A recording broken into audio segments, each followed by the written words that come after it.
thank you for speaking with me, Professor Urama. It's so nice to see you here at the Africa Diaspora Investment Symposium. I want to know how you are describing the importance of this event. I know of your role at the African Development Bank and the work that the bank does in terms of linking the diaspora and the continent. But how are you describing the importance of this event? Yeah, this event, the Symposium of the African Diaspora Network here at the Computer History Museum at Silicon Valley is both very important and also has a very signaling effect that it has. One, first, because of where we are having it and the importance of innovation and technologies in driving development in the new dispensation we have, where digitization is everything. So it couldn't have been chosen the location better than anywhere than being in this Computer History Museum in Silicon Valley. Now, the other part of it is the symbolism of bringing Africa together. The African diaspora have different parts and different definitions, different permutations. Different tribes and countries have their own diaspora networks scattered all over the world in the countries where they live, and also people of African descent who are historically diasporans because their forefathers had either maybe come here out of their own volition or not of their own volition. We're all Africans. So creating this platform that brings all Africans together in what I call the global Africa is very iconic for me, and I think the ADN network needs to be commended for doing this. And this was why the central value of the global Africa was the reason why, as you know, we convened under the leadership of President Akinwumi Adesina on the 1st and 2nd of December last year, a global convening that we called Development Without Borders, for leveraging the power of the African diasporans across the globe, to bring them together, to think of how to engage better in Africa as a continent and how Africa can engage with them in terms of crafting the future of the continent, the Africa we want. Thank you. There are two key issues that I want to ask you about. You spoke now about the leadership of Mr. Adesina at the bank. One of the first one is the issue of trust.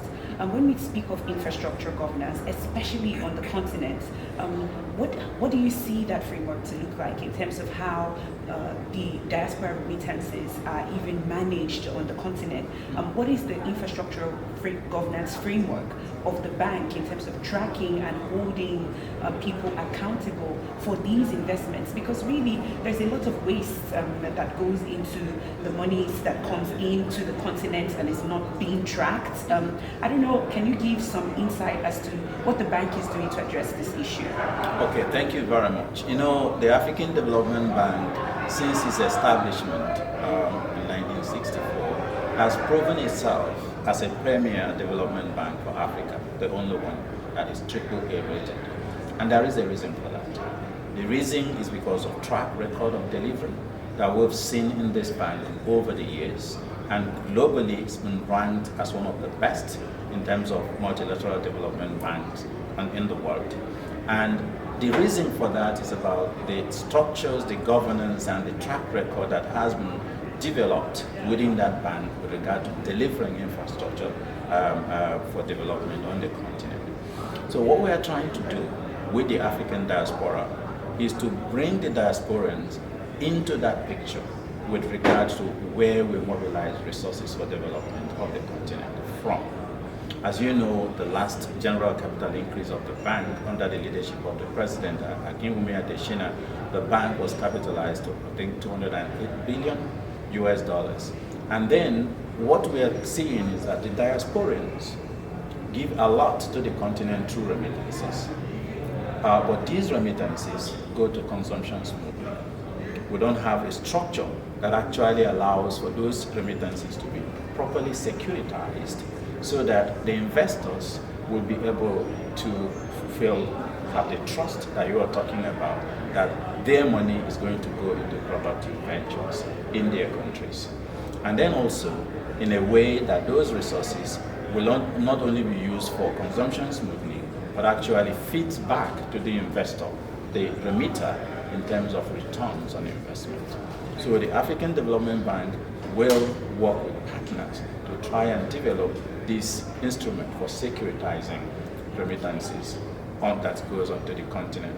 But like I've talked about, we're working with the African Continental Free Trade Area Secretariat on the issues around trade promotion and investments in the trade sector, but also working with the African Union to start this convening, the Global Africa Convening, and also create a strategy for the engagement with the diasporans. Because the issue is, when you have the right strategies and the right instruments, then with the right institutions for implementation, then you build trust and you reduce a lot of perceived risks of waste and the risk of loss of investments. Because what drives investors is risk potential, risk perception. Thank you so much. You talked about partnerships, and here at the Africa Diaspora Investment Symposium, I would say that under the leadership of Almas Negash, we've seen what the value of strong partnerships and collaboration can look like.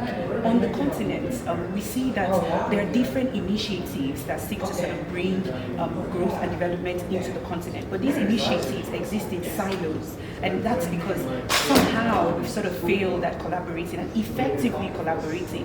What do you think needs to happen in order for Africans, especially Africans on the continent, to collaborate better? Yeah, that's what I'm saying, is the power of institutions. And now having the African Development Bank step into this arena of leveraging the diaspora, creating the strategies and instruments, those will help to build trust, so that instead of trying to act in silos, because people work together either according to tribes or nationalities or people they trust or their networks, they can see a platform that is actually neutral, led by the African Development Bank Group, so that just like other investors and the shareholders of the bank trust the bank with money to invest in Africa's development, we, the African diasporans, can do the same. And like I've said, that will be a situation where you do good, you do well by doing good. Because if you invest your resources in a AAA rated institution, the African Development Bank Group, to help you invest in improving the quality of lives of your people, you are doing good to your people, you are doing good to Africa, but your money is secure. Because this is the African Development Bank Group takes on the fiduciary risks that is associated with that investment. And then that risk mitigants that you gain from by going through the African Development Bank creates a whole lot of safety nets for you, so that you know that your resources is going to be deployed for development. So it's achieving the goals for which you had in mind, but also you get returns for doing that. So it's a win-win-win for everyone. And then also the countries where you are living in, like the United States of America, that has the development of the continent at heart with their foreign policy, they will also see what you're contributing as a diasporan. So it will also increase your net worth, if I would use that word, in the places where you are living, and you will attract respect. So you will no longer be seen as these migrants that come and create problems, or these migrants that come and are not creating wealth, the migrants that come and create wealth. Because once you create more wealth, you will pay more taxes to the countries where you are living, and they will smile. Lastly, I want to ask you about a very key component of our growth and development on the continent, which is the African Continental Free Trade Area Agreement. What are some of the challenges that you've seen in terms of activating that agreement, and how do you think that the future would look like if that agreement is activated? I see a bright future for Africa. I would say, because I stand in the land of Martin Luther King, I see a dream of a brighter Africa. A dream of a brighter Africa, because that Africa Continental Free Trade Area Agreement is a landmark for the continent. Like I've mentioned, 1.4 billion people, $3.3 trillion worth of a market. You can't get anything better at this stage. And then the opportunities for growth are huge on the continent as well. So investing in Africa, domestication of the Africa Continental Free Trade Area Agreement is really a no-brainer for the continent. It's a must-do, because when we do that, we'll be able to benefit from higher regional trade on the continent, higher growth on the continent. But to do that, we need to think of industrial policies that will help countries to become poles of production and not poles of trading in raw materials, which is what we've been doing. Like I've mentioned before, the price of raw materials that are traded from Africa, Africa's commodities, has been going down since 1960s, when you think about the real price of products. So that means that Africa can then finally begin to benefit from the rents that go to technology owners. So we need clear policies, like you asked me what should be done. Strategic industrial policies that allows African countries to produce in areas of their comparative advantage, so that they trade in manufactured products rather than trading in commodities, which has been happening before. So when that happens, we grow the economy, we create wealth, we create employment, we reduce poverty, reduce fragilities, insecurity will go down, and it's a win-win for everyone. So that's the future that I see. Now, what needs to be done? I have to commend the African Union Commission, the African Union, and I mean our heads of states. Their vision and their commitment to that initiative is so encouraging. And I'm seeing a lot of countries have already ratified it, and then countries that have not are in the process of doing that. And if you consider how long it took to build the European Union, you will see that the African Union is doing a tremendous job in terms of moving. So the pace of ratification and operationalization of that agreement, for me, is going the right way. And I can only say kudos to our heads of states. I know I said that was the final question, but just listening to you, I have a very unique experience in terms of the work that I do coming from the continent and moving across borders and being in the US for events like this.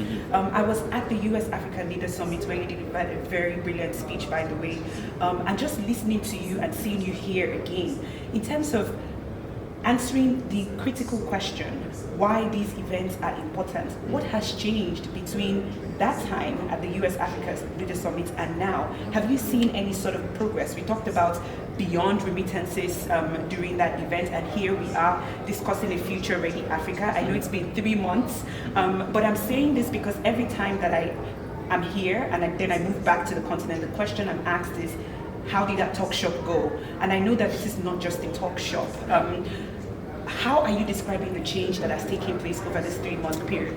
Okay, first, like I mentioned, the African Development Bank convened that Development Without Borders Global Summit of the Diasporas on the 1st and 2nd of December.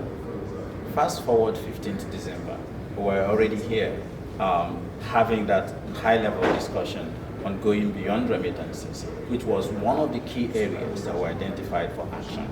That for me was a rapid turnover in terms of development progress. So already, under the leadership of President Biden, we can see that one of the things that Africa is identifying is a key to leveraging the diaspora was becoming a policy action. Then after that, we know the executive orders that the President of the United States signed to create that committee. That again is humongous, very fast. We have not seen that before. And then fast forward to the African Union, and I am telling you, they're already having discussions on how to turn the decisions that were reached, the decisions that the communique that came out of that meeting on the 1st and 2nd of December into actionable decisions or resolutions of heads of states. That again is so fast. I have not seen bureaucracy move that fast. And that reason for that is because the idea of leveraging the diaspora is a time that has come. We're too late in actually making this happen. And that's why I commend people who have been visionaries like and the colleagues that have developed the African Development Network and other leaders of the African diaspora networks and organizations around the world. There are so many of them that have been thinking on how to make this happen. And all those efforts has crystallized into the kinds of things we are seeing now. So when you go back, tell the colleagues there that I for one, am so impressed by the speed of change that I'm seeing. And I'm calling on all of us to come together as a global Africa to create the change that we want to see. Ladies and gentlemen, Professor Urama, thank you so much for your time. Thank you so much.